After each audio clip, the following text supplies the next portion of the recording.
Что сейчас на твоем жизненном пути? Давай посмотрим, что сейчас с твоим жизненным путем вообще происходит. Открыт этот путь, он подсвечен светом каким-то, на нем расставлены указатели направления, или на нем лес дремучий, бурелом, в котором можно запутаться, потеряться, может быть там обрыв, может быть там болото. Давай смотреть твой жизненный путь сейчас. Итак, мои хорошие, все те, кто увидели этот расклад, информация для вас. И пусть ваша душа возьмет из этого сеанса ровно столько, сколько ей будет нужно. Итак, что сейчас в твоем жизненном пути? Тяжесть неимоверная. Тяжело идти. Ты не просто своим жизненным путем идешь, ты еще на себе какую-то неимоверную ношу тянешь. Что за ноша? Что за ноша? Судьбы любимых тобой людей. Семья. Семья. Твоя ноша – это твоя гиперопека и гиперответственность за близких. Тебе было бы намного легче идти по своему пути, по пути своего предназначения, по пути, который выбрала твоя душа в этой реинкарнации, если бы ты не брала такую ответственность за судьбы, именно колесо фортуны, за судьбы любимых тобою людей. А сейчас немножечко тебя поругаю. Как ты считаешь, души твоих любимых людей, когда появились на этот свет, в этой реинкарнации, они сами выбирали свою судьбу? Они сами выбирали тот жизненный опыт, который они должны были пройти? Или они у тебя разрешение спрашивали? Как ты думаешь, твоей душе, когда было выдано высшими силами Богом право на жизнь, тебе вместе с этим дали право распоряжаться судьбами твоих близких и любимых людей? Я думаю, ответ очевиден. Нет. Ты скажешь, так я же для них как лучше хочу. И вот тут встает огромная дилемма. У меня к тебе вопрос. А откуда ты знаешь, как для них на самом деле лучше? Вот это самый главный вопрос, который ты должна себе задать. Ты, моя хорошая, не знаешь и не можешь знать, как лучше для них. Да, в каких-то мелочах, в каких-то житейских вопросах, в маленьких, да. То есть, если твой ребенок еще маленький, и он не знает, как одеться по погоде, то, кстати говоря, тоже можно научить человека, да, самому выбирать свой путь. Да, он захотел выйти в футболочке в холод, вышел, он сразу почувствовал этот холод. И ты ему предлагаешь вариант: ну что, Сашенька, Сереженька, зайдем домой, оденем теплую одежду. И он выберет сам, скажет: да, зайдем, оденем теплую одежду. Но тогда в следующий раз тебе не придется его убеждать, что так для него лучше. Он сам будет знать, как для него лучше. Вот эта миссия, которую ты на себя взвалила, это, в принципе, ты себя пытаешься поставить вровень с Богом. Да, я сейчас говорю для тебя неприятные очень вещи, но я таким образом хочу снять с тебя ответственность, чтобы ты выдохнула, чтобы тебе стало легче.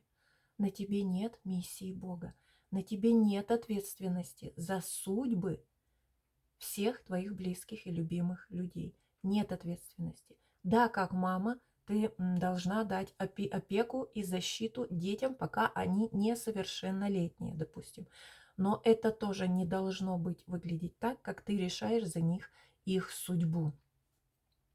Нужно тебе, моя хорошая, чтобы тебе было легче по твоему жизненному пути идти, научиться делегировать, разделять ответственность. То есть твои родные и близкие, поверь мне, если их поставить перед фактом, вот так же, как маленького ребенка, он: посмотри в окно, Сереженька, Сашенька, Коленька, посмотри в окно, видишь, так там снежок лежит, нам с тобой нужно пойти на улицу, нам нужно пойти в детский сад. А тем более, если Коленьке уже 40 лет, и ему нужно пойти на работу. Коленька, посмотри в окно. Коленька смотрит в окно и сам принимает решение, какую одежду ему одеть. И так каждое утро. И так вопрос с тем, как одет Коленька, от 0 годиков до 70, 80, 90, сколько Бог ему даст, эта ответственность с тебя спадает навсегда. И ты облегчаешь таким образом себе жизнь, и таким образом ты открываешь себе возможность рассмотреть свой жизненный путь. Давай посмотрим, так что же на твоем жизненном пути?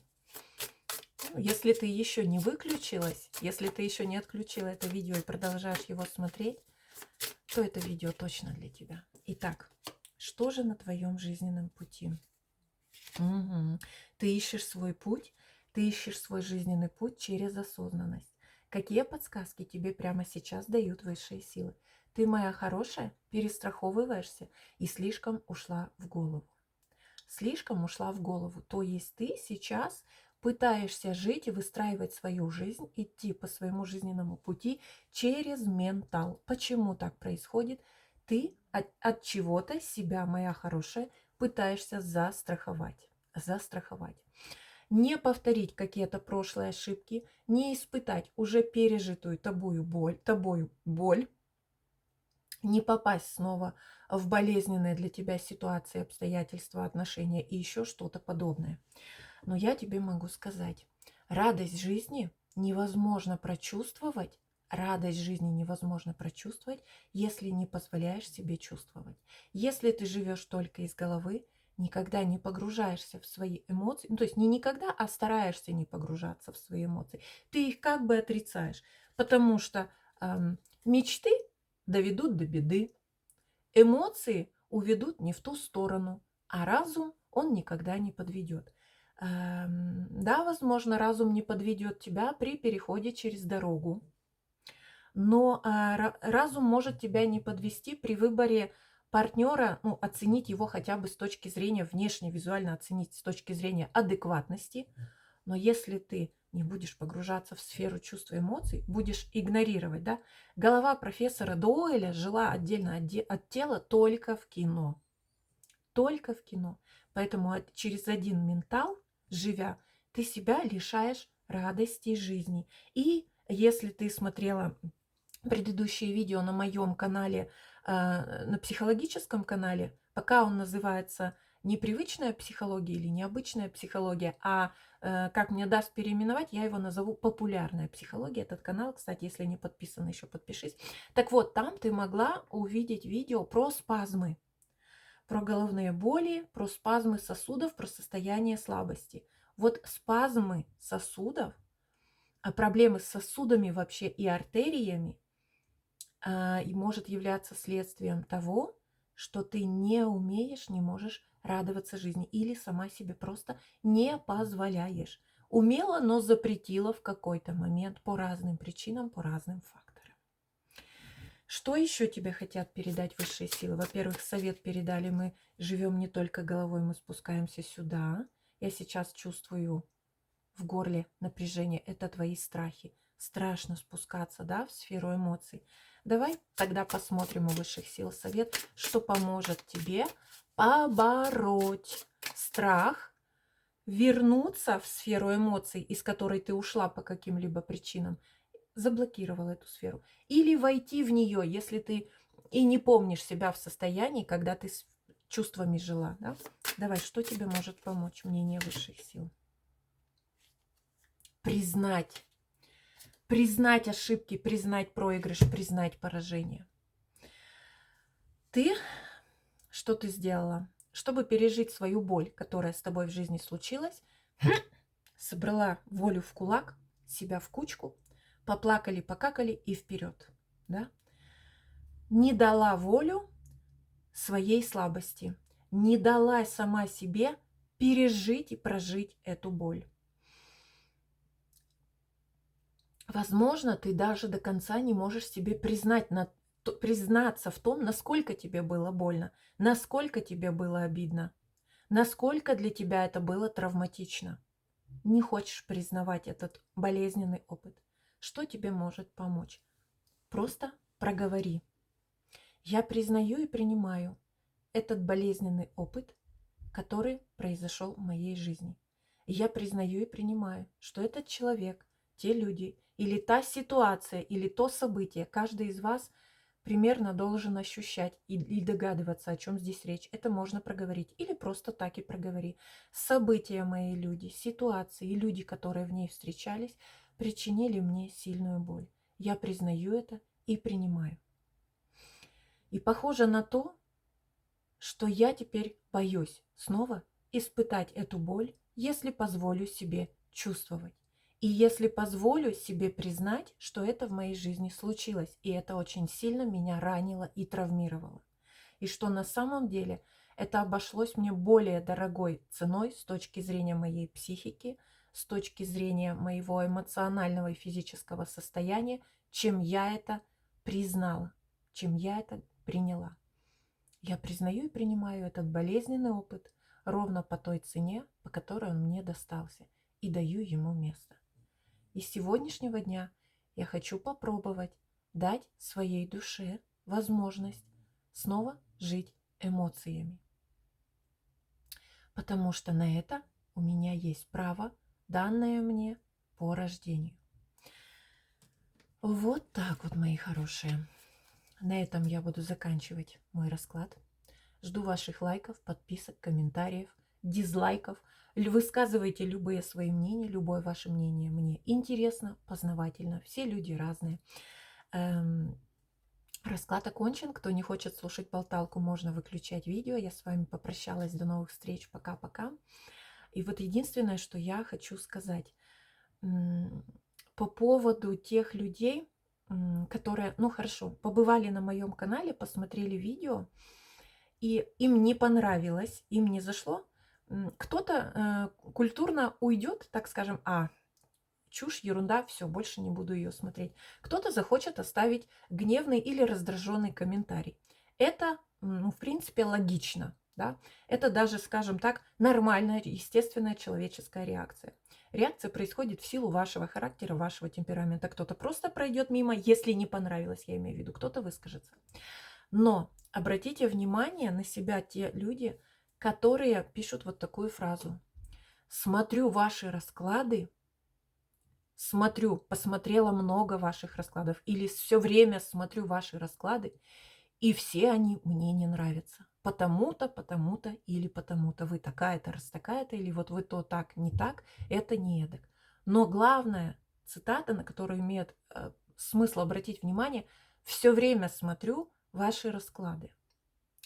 Вот, мои хорошие, у меня к вам вопрос. За что вы себя так истязаете? За что вы себя так мучаете? Скорее всего, подсознательно вы тянетесь к той информации или к тем ситуациям, которые будут вас травмировать. Тогда большой вопрос, что с вами происходит, что с вами не так. Для меня люди, которые пишут, смотрю много, все ваши расклады, и все они дурацкие, все они плохие, у меня к вам вопрос. Вот вы пришли в кафе, в ресторан, да, какой-то, даже пусть по рекомендации друзей. Очень часто ко мне приходят люди на личные расклады. Кстати, что-то я забыла вам упомянуть. За личными раскладами пишите в WhatsApp, номер будет под этим видео размещен. Всех вас жду, приглашаю. Итак, вы пришли в ресторан, в кафе, пусть даже по чьей-то рекомендации, или просто случайно зашли. Вы там покушали, и вам не понравилось. Качество пищи, качество сервиса, цены, но что-то вам очень сильно не понравилось. В идеальном варианте больше вы туда, если у вас все хорошо, гармония внутри себя, гармония с самим собой, больше вы в этот ресторан, скорее всего, не придете. Но иногда факты, обстоятельства складываются таким образом, что вы можете прийти туда еще раз. Друзья позвали или опять же мимо шли. Ну вот так получилось. Пришли во второй раз, дали ресторану второй шанс. И снова полнейшее разочарование. Еда вам невкусная, обслуживание вам нехорошее, цены вам не нравятся. У меня к вам вопрос. Зачем вы туда пойдете в третий раз, в четвертый и в пятый раз? Это уже самоистязание и саморазрушение. Поэтому, мои хорошие, те, к кому у меня вопросы, почему все ваши расклады не такие, у меня к вам вопрос, да что же у вас-то такое в жизни происходит, что вы себя заставляете смотреть мои не такие расклады, когда тарологов на том же YouTube миллион. Все, всех вас обняла, приподняла. Это моя болталка, она относится не только к раскладам.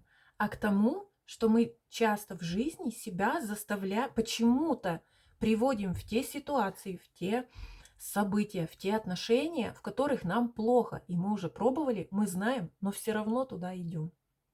Зачем? Такое ощущение, что желание самотравмирования. Почему это может быть? Давайте порассуждаем. Почему у человека может быть желание травмировать себя, бессознательное желание травмировать себя? Первое, самое такой оптимально хороший вариант, если вы себя уловили вот в этом моем рассказе, еще раз повторю, расклад давно закончился. Это болталка для тех, кто хочет ее слушать. Если вы себя поймали на таком моменте, что вот да, я знаю, что мне там плохо будет, но все равно туда иду. Первое, гармоничный вариант. Ваше подсознание хочет исцелить какую-то травму. И снова заходит вот в такие отношения или на мой канал, где эти видео причиняют вам какой-то дискомфорт, какую-то боль. Потому что ваше подсознание или даже сознание хочет исцелить какую-то вашу внутреннюю травму. Каким образом? Снова прожив эту боль в надежде в этот раз победить. Понимаете? В надежде в этот раз выйти победителем, в надежде в этот раз с нею справиться. Так может повторяться в отношениях и так далее. Еще раз повторю, да. Да что ж такое, мне все мужчины приходят в мою жизнь, там те, которые меня хотят использовать и не ценят. Потому что вы подсознательно привлекаете снова и снова мужчину для таких отношений. И второй вариант, это уже не гармоничный. Кстати, пишите свои варианты, почему еще так может быть. Я знаю, меня смотрят разные люди, может быть, даже более знающие и опытные, чем я, поэтому делитесь своим мнением под раскладом. Значит, мои два варианта, которые пришли мне на ум, первый я озвучила, и второй вариант – это страсть к саморазрушению, к самоуничтожению, к саморазрушению. И тут уже причины могут быть достаточно такие травматичные и глубинные. Первая причина, которая приходит на ум, у вас нет чувства уверенности в том, что у вас есть право на эту жизнь. Право на эту жизнь. И вместе с правом на жизнь дается право радоваться жизни при любых обстоятельствах, при любых условиях, право радоваться жизни.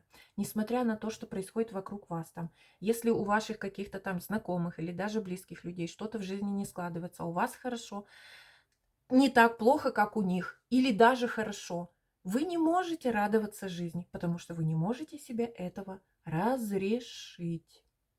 Не можете себе этого разрешить. Стоит блок на разрешение радоваться жизни. И вообще даже может быть внутренняя психологическая установка: у меня нет права на эту жизнь. Потому что право на жизнь, оно всегда тире равно право радоваться этой жизни. Пользоваться ею как благом, которое тебе дано. Всех вас обнимаю. С вами была Алена. Пока.